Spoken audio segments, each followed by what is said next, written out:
Hello दोस्तों, नमस्कार दोस्तों। आप सभी का स्वागत है आपके अपने YouTube channel target government post में। बीएड प्रवेश परीक्षा की कंप्लीट तैयारी शुरू हो गई है। आप सभी लोग ज्वाइन कर सकते हैं क्लास को। नीचे दिए गए रेड कलर के सब्सक्राइब बटन दबा करके और बगल में दिए गए बेल आइकन को ऑल करके प्रेस करेंगे तो आने वाले सारे वीडियोस जो इम्पोर्टेंट नोटिफिकेशंस हैं वो भी आपको समय से मिल सकेंगे और साथ ही साथ आप सभी क्लासों से लाइव जुड़ पाएंगे। तो ये देखिए, आपकी जो क्लास है बीएड एंट्रेंस एग्ज़ाम के लिए हिंदी की पहली क्लास जो कि 10 बजे आपकी रहती है।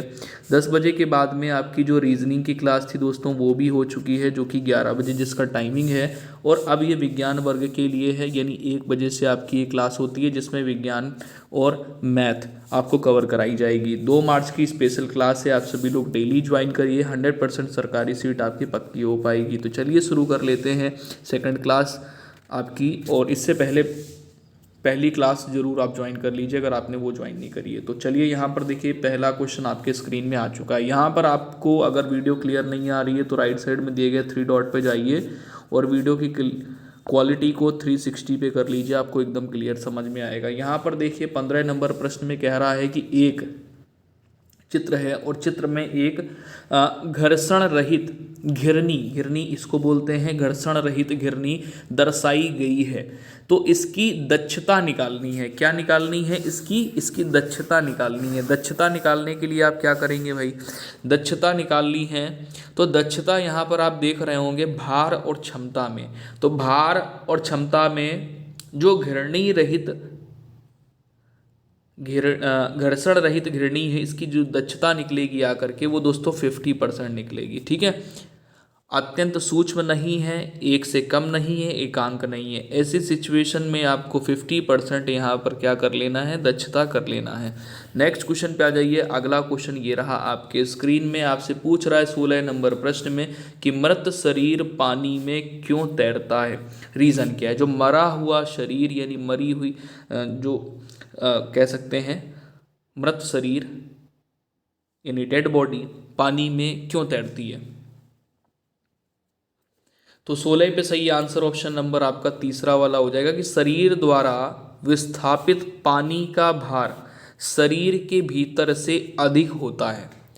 यानी शरीर द्वारा विस्थापित पानी का भार शरीर के भार से अधिक होता है, इसलिए जो मृत शरीर है वो पानी में तैरता रहता है। अगला क्वेश्चन ये रहा आपके स्क्रीन में, 17 नंबर है। यहाँ पर आपसे पूछ रहा है, बताइए कि एक वस्तु को 100 मीटर पर सेकंड के वेग से ऊर्ध्वाधर ऊपर की ओर प्रक्षेपित किया गया है। इसे पृथ्वी पर टकराने में लगा समय क्या होगा? अब इसको क्या किया गया है कि ऊपर की ओर 100 मीटर पर सेकंड के वेग से ऊर्ध्वाधर ऊपर की ओर प्रक्षेपित कर दिया गया है और इसे पृथ्वी पर टकराने में कितना समय लगेगा? तो राइट आंसर इसका क्या हो जाएगा? चलिए सॉल्व करते हैं न्यूमेरिकल को। देखिए उड्डयन काल यानी समय निकालने के लिए उड्डयन काल का जो फॉर्मूला होता है वो होता है 2u/g। अब 2u/g, यहाँ पर जो g है वो आपको क्या पुट करना है? 10। 9.8 भी होता है लेकिन यहाँ पर 10 पुट करेंगे तभी एग्जैक्टली आंसर आपका मैच करेगा, क्योंकि यहाँ पर जो आपको वेग दिया गया है वो कितना दिया गया है? 100 मीटर पर सेकेंड। तो यहाँ पर कितना हो जाएगा? 2 × 100 मीटर पर सेकेंड बटे जी की वैल्यू कितनी हो गई? 10। तो यहाँ पर देखिए एक 0 से एक 0 कट जाएगा तो आंसर कितना आ जाएगा? 20 सेकेंड। आंसर कितना आ गया? 20 सेकेंड। फॉर्मूला ध्यान रखिएगा, उड्डयन काल का फॉर्मूला आप लोगों ने पढ़ा भी होगा, 2u/g। अगला क्वेश्चन ये रहा आपके स्क्रीन में, वेक्टर वाला प्रश्न है। इसमें पूछ रहा है दो सदिश यानी p = 2i + bj + 2k तथा वैसे वेक्टर भी बोलते हैं 2i वेक्टर है ना, plus bj vector plus 2k vector. और यहाँ पर भी आप देख रहे हैं कि q = इक्वेशन दी गई i + j + k समांतर होंगे यदि b = 0, b = 1, b = 2 या b = 4 है। तो देखिए समांतर होंगे तो सिचुएशन यहाँ पर क्या लगेगी? सिचुएशन यहाँ पर आप ध्यान दीजिएगा, 2 अपॉन, देखिए यहाँ पर जो i का मल्टीपल है वो 1 है, बराबर आगे आ जाइए, b अपॉन यहाँ पर जो j का मल्टीपल है वो क्या है 1 है। आगे आ जाइए 2 अपॉन यहाँ पर जो k का मल्टीपल है वो क्या है 1 है। ठीक है, कितना है 1 आपके सामने है। तो जब आप इसको सॉल्व करेंगे, कुछ किसी को भी ले लो, चाहे आप इन दोनों को ले लो चाहे आप इन दोनों को ले लो, किसी को भी ले लो, आपका आंसर यहाँ पर b इज इक्वल टू कितना आ जाएगा 2 आ जाएगा। b इज इक्वल टू 2 जब यहाँ पर इन दोनों को लेंगे क्रॉस मल्टीप्लाई करेंगे तो b इज इक्वल टू 2 आ जाएगा।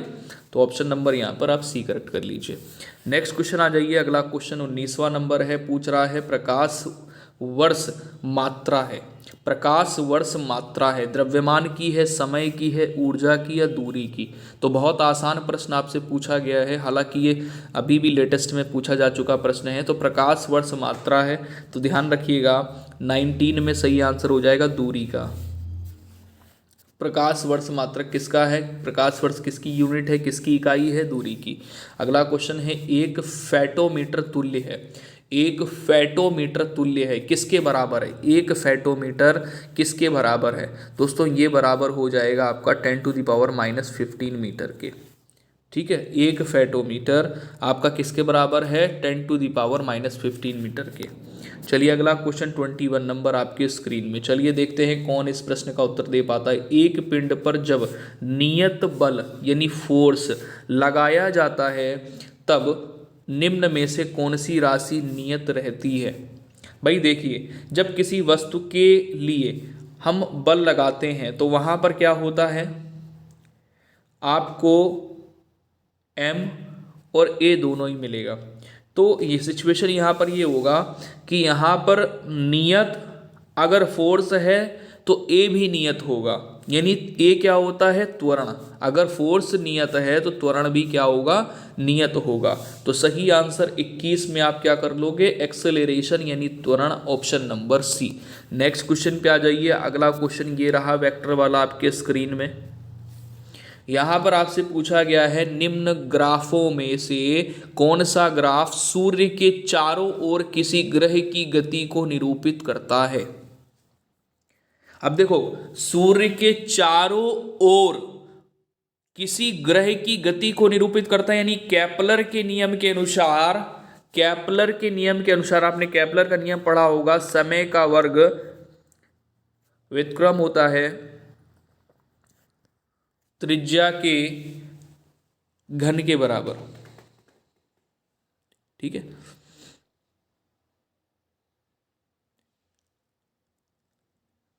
तो इस प्रकार से आपको यहां पे सही आंसर क्या करना होगा, इस प्रकार से आपको सही आंसर यहां पर क्या कर लेना होगा, ये सही नहीं है, ये सही है, ऑप्शन नंबर सी वाला,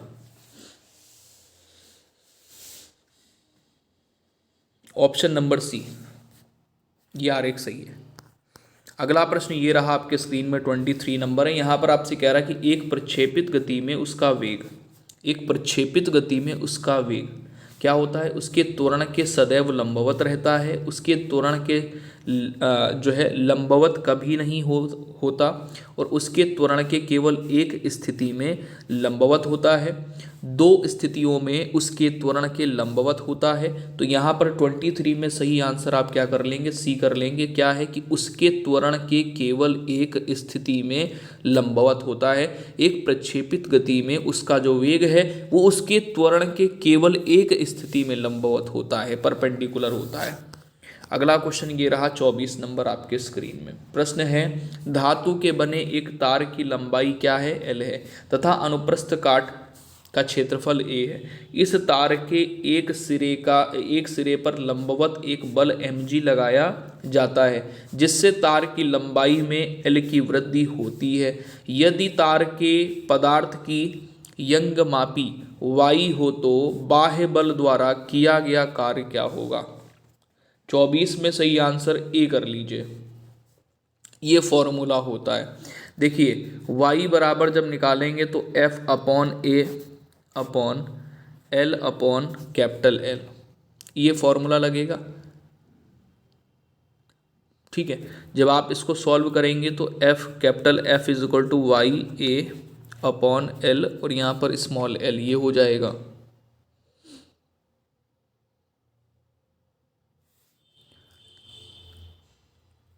ठीक है। अच्छा, अब यहाँ पर आप वैल्यू पुट कर दीजिए, इसकी जगह एफ की जगह DW।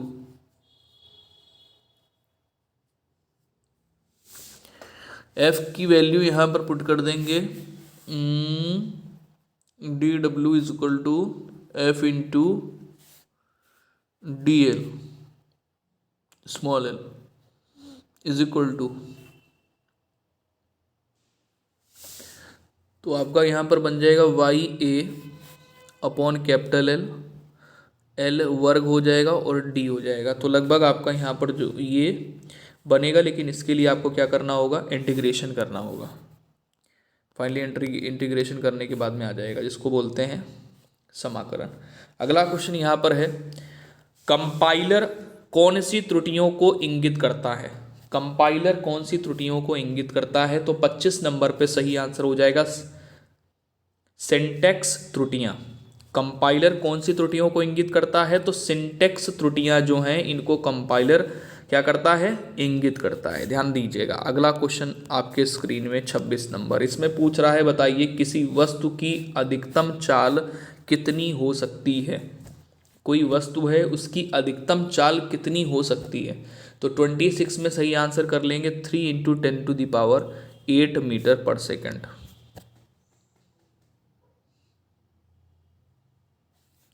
नेक्स्ट क्वेश्चन आ जाइए। अगला क्वेश्चन ये रहा आपके स्क्रीन में, यहाँ पर आपसे पूछ रहा है कि ये बताइए 27 नंबर प्रश्न में, और छोटा कर देते हैं, विकल्प सारे दिखने चाहिए जिससे कि आप लोग आंसर दे पाएँ।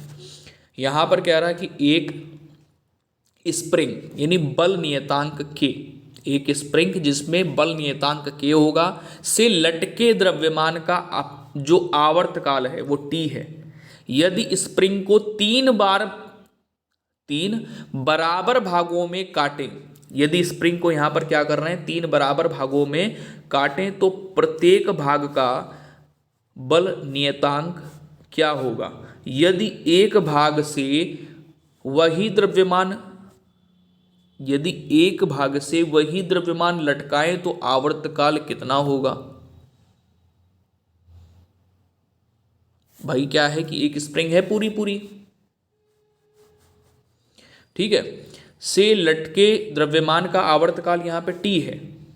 कोई भी द्रव्यमान यहाँ पर लटका हुआ है, इसका T है, ठीक है, बल स्थिरांक K है। कह रहा है यदि स्प्रिंग के 3 टुकड़े करने, यहीं पर स्प्रिंग के हमें क्या कर लेने हैं, 3 टुकड़े कर लेने। मान लीजिए 3 टुकड़े इस प्रकार से कर दिए, तो कह रहा प्रत्येक भाग का बल नियतांक क्या होगा? ये पूछा है। यदि एक भाग से वही द्रव्यमान जो यहाँ पे लटकाया गया था उसको लटकाया जाए छोटे से वाले में, इसमें अगर लटका दें हम, ठीक है, तो आवर्तकाल पूछा गया कितना होगा। 27 पे सही आंसर यहाँ पर निकालना है। तो आवर्तकाल दोस्तों यहाँ पे सिचुएशन हो जाती है कि अभिष्ट आवर्तकाल यहाँ पे आपका निकल के आएगा T/√3। दिया गया है ऑप्शन में कहीं? हाँ दिया है, T/√3 इसमें दिया है। तो देखिए 3K भी होगा, मतलब स्प्रिंग को 3 बराबर भागों में बांट दिया गया है, तो प्रत्येक भाग का जो बल नियतांक है वो तो बल नियतांक तो इतना हो गया, क्योंकि एक का बल नियतांक कितना था, तो 3 का बराबर 3K हो गया। अब यहाँ पर आवर्तकाल अगर निकालेंगे तो T/√3 आ जाएगा। तो ऑप्शन नंबर आपको C यहाँ पे करेक्ट कर लेना है। अगला क्वेश्चन 28 नंबर है, जब कोई बाह्य बल ना लगाए जब कोई बाह्य बल ना लगा हो तब द्रव की एक छोटी बूंद की आकृति निर्धारित होती है द्रव के पृष्ठ तनाव से, द्रव की श्यानता से, वायु के ताप से, द्रव के घनत्व से। 4 विकल्पों में से सही उत्तर आपका है पृष्ठ तनाव से। ध्यान देना, जब कोई बाह्य बल ना लगा हो तब द्रव की एक छोटी बूंद की जो आकृति है, आकृति कैसी होती है पता है ना, गोल होती है, तो निर्धारित होती है किसके कारण? द्रव के पृष्ठ तनाव के कारण। अगला क्वेश्चन ये रहा आपके स्क्रीन में 29 नंबर, यदि केस नली का व्यास 2 गुना कर दिया जाए तो इसमें चढ़ने वाले जल की लंबाई कितनी होगी? Important question. अगर केस नली के जो व्यास है, व्यास मतलब क्या हो गया कि उसका जो नली का मुख होगा वो चौड़ा कर दिया जाए, केस नली का व्यास 2 गुना कर दिया जाए, तो इसमें चढ़ने वाले जल की लंबाई क्या होगी? तो 29 पे सही आंसर कर लेंगे, आधी रह जाएगी। नेक्स्ट क्वेश्चन ये रहा 30 नंबर। इसमें कह रहा है किसी कण की अधिकतम चाल कितनी हो सकती है? किसी कण की अधिकतम चाल कितनी हो सकती है? कोई पार्टिकल है जिसकी अधिकतम चाल कितनी हो सकती है? तो 30 पे सही आंसर कर लेंगे, 3 × 10⁸ मीटर पर सेकंड।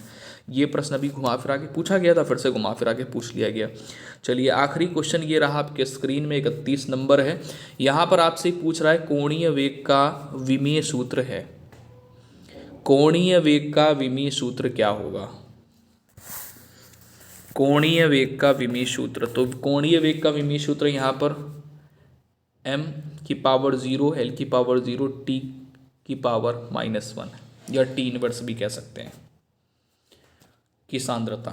ठीक है, तो ऑप्शन नंबर सी आपका यहाँ पे करेक्ट हो जाएगा। सेशन को यही समाप्त करते हैं। डेली क्लासेस लेने के लिए आप लोग 1 बजे डेली जुड़िए।